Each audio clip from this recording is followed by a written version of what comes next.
Las redes sociales no son el mejor espacio ni el mejor lugar para desarrollar una vida espiritual cristiana. Realmente no lo son. Y además hay un atenuante que no juega mucho a favor de la humildad y de la centralidad en la vivencia de nuestra fe, que es esta maña que tenemos los que hacemos contenidos, de estar viendo cuánta gente reprodujo el contenido, cuántos likes tuvo, etcétera. Esa tentación siempre está latente allí. Creo que en la medida en que se va madurando en estos aspectos y sobre todo no abandonando como ejercicio fundamental la oración, es que uno va entendiendo lo poco relevante que es esto y que al final tú dejas el contenido allí como Jesús dejó su mensaje sin importar en ese momento, o sus mismos apóstoles transmitían el mensaje sin estar pendiente de cuántos seguidores tenían, de cuánta fama tenían, sino sencillamente de desgastarse en el ejercicio de la evangelización. Fernando Casanova, yo particularmente lo conocí en un testimonio. Yo tuve una época que era muy asiduo al canal EWTN Noticias. Y bueno, EWTN, no, Noticias es un segmento, EWTN, de la Madre Angélica, que en paz descanse. Y allí, en una de las entrevistas que hacía Pepe Alonso, creo que el programa se llama Nuestra Fe, o Nuestra Fe en Vivo, eso no recuerdo bien, él, justamente yo conozco el testimonio de él, además muy hermoso, de cómo él, producto de elaborar una prédica en torno a María, esto lo fue llevando a investigar un poco más y estudiar su fe, un gran estudioso, un gran conocedor de la palabra, descubrió los padres de la iglesia y por ende llegó al catolicismo. Después tuvo que vivir todo un proceso de espera también y de crisis familiar, que también derivó al final en que su esposa y su familia pues abrazaran nuestra fe cristiana católica con un enorme sentido de pertenencia. Hasta allí yo le seguí el rastro a Fernando Casanova. Después ciertamente hubo algunos tweets que él publicaba. Siempre ha sido un hombre de verbo duro, o sea, de una persona que habla como muy de las emociones, como también lo ha sido Alejandro Bermúdez en un momento particular, que es el director de Así Prensa, que también ha bajado mucho y ha cambiado mucho su tono en torno a lo que hace años yo por lo menos leía de él. Creo que todos pasamos por un momento muy fervoroso de la fe.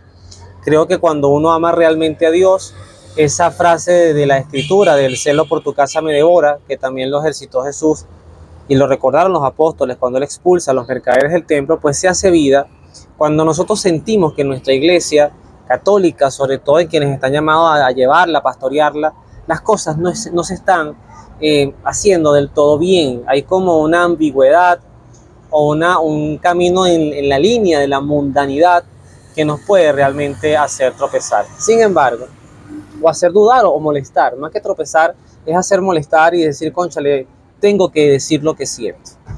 También siento que subestimamos muchísimo el poder que tiene la oración con paciencia para que las cosas cambien, que la iglesia tiene momentos de luz, ya también ha transitado por momentos de oscuridad.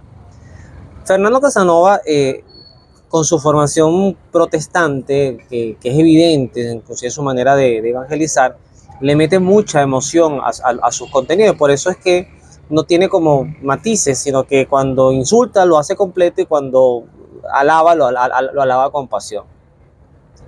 Sin embargo, vuelvo al tema de las redes sociales. Recuerdo que también hubo una época, no sé si hace un año, no lo tengo con precisión, donde Fernando hablaba de que él se iba a separar de las redes sociales, porque él sentía, y era un momento donde estaba publicando mucho y a veces con contenido fuerte, sentía que esto le estaba haciendo daño. Él hizo un tweet, un video donde habló de eso, yo lo llegué a ver y luego pensé que no lo iba a ver más en las redes, pero siguió apareciendo. Hoy por hoy ha escrito unas cosas muy duras en torno al Papa Francisco, en torno a cuestionar sacramentos de la fe católica, como por ejemplo el sacramento del matrimonio, y todo esto lo supe por una reciente publicación que hiciera el padre Javier Oliviera en su canal Que no te la cuente, que justamente le dedicó un espacio porque además tuvo el placer de entrevistar a Fernando. De todo esto que acabo de decir, ¿qué puedo agregar? Yo quisiera compartir para Fernando y para quienes me escuchan, porque además creo que todos los que nos dedicamos de una u otra forma a esto, por supuesto unos tendrán más éxito que otros, eso es irrelevante, pero estamos expuestos a pasar por algo así, porque también si nos hacemos muy consumidores de los comentarios, de lo que la gente quiere oír, pues el conflicto, el ventilar los trapos sucios en las ventanas para que todo el mundo los vea, eso genera seguidores, genera me gusta y en algunos casos hasta genera dinero.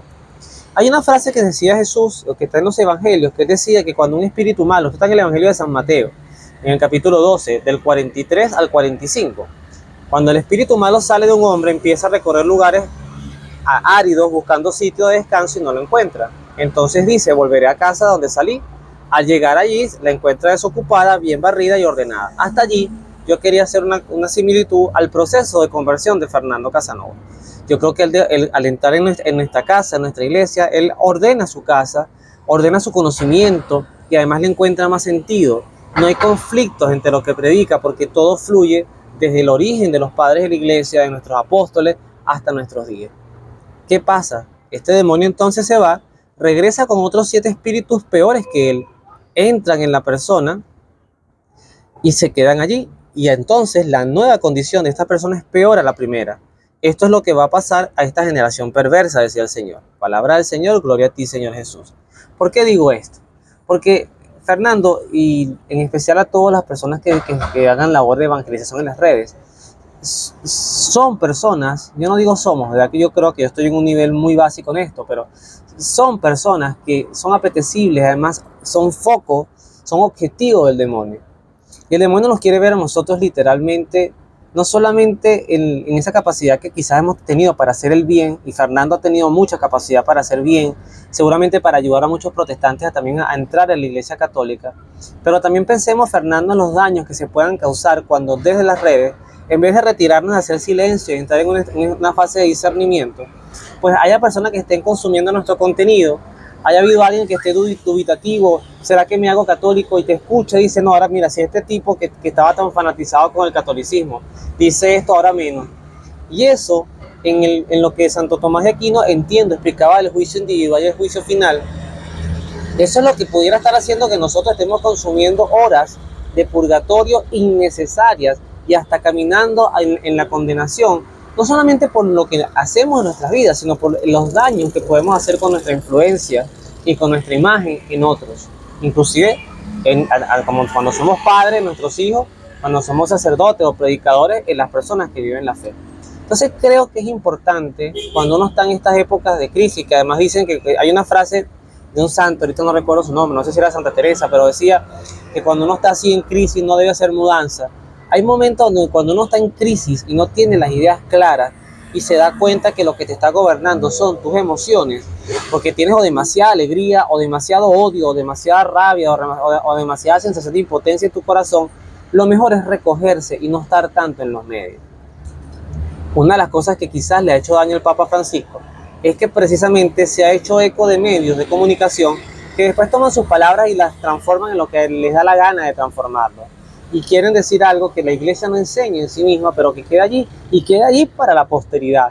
Ahorita todo lo que publicamos en las redes sociales queda para la posteridad.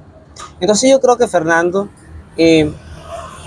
necesitamos ayuda y es comprometerme a orar por ti desde mi familia y también por todo. ¿Cuántos sacerdotes yo no he visto que porque les gustaba cantar ahora son cantantes y se olvidaron de ser sacerdotes? O porque les gustaba una mujer, entonces se enredaron y olvidaron sus votos, o porque entraron en temas de corrupción, y no solamente sacerdotes, catequistas, pastoralistas, cursillistas, gente de Emaús, lo que sea. Todos somos presas apetecibles para el demonio. Entonces creo que es importante a veces bajarle 2 a los medios. Yo ahorita estoy en un auge que publico mucho, pero eso no siempre ha sido así. Llegará un momento en que quizás le tenga que bajar 2 a los medios y subirle 2 a la oración, y hacer de la oración parte del oxígeno de mi vida, porque si no, vamos a estar en estos tropiezos, sobre todo cuando le empezamos a predicar mucho más al mundo que lo que realmente Dios quiere que prediquemos. Dios ha soportado a la iglesia por años, ha visto cosas verdaderamente asquerosas dentro de nuestra iglesia, pero no todo en la iglesia es así. La riqueza fundamental de la iglesia es su mensaje, es lo que promete, es lo que administra, es lo que nos ofrece, es que Dios nos habla a través de ella. Y si Dios nos ha tenido paciencia, pues creo que nosotros, con mucho menos historia que Dios, también debemos tenérsela. Que Dios los bendiga, nos vemos en